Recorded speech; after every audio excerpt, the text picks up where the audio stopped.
എന്താണ് Airbnb listing? നമ്മുടെ പ്രോപ്പർട്ടിയിൽ നിന്ന് നമുക്ക് ഇൻകം വേണമെങ്കിൽ എയർബിഎൻബിയിൽ അതിനെ എങ്ങനെയാണോ ചേർക്കുന്നത് അതിനെയാണ് എയർബിഎൻബിയിൽ ലിസ്റ്റ് ചെയ്യുക എന്ന് പറയുന്നത്.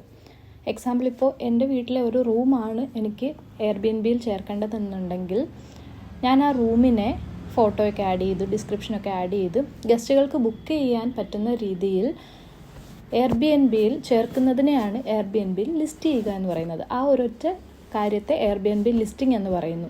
അപ്പോൾ ഒരു റൂമായിട്ട് നമുക്ക് ലിസ്റ്റ് ചെയ്യാം, ഒരു 1 BHK ആയിട്ട് ലിസ്റ്റ് ചെയ്യാം, അല്ലെങ്കിൽ 2 റൂംസ് 2 BHK ആയിട്ട് ലിസ്റ്റ് ചെയ്യാം, അല്ലെങ്കിൽ 2 റൂംസും കൂടെ ടുഗെദർ ബുക്ക് ചെയ്യുന്ന രീതിയിൽ ഒറ്റ ലിസ്റ്റിംഗ് ആയിട്ട് ലിസ്റ്റ് ചെയ്യാം.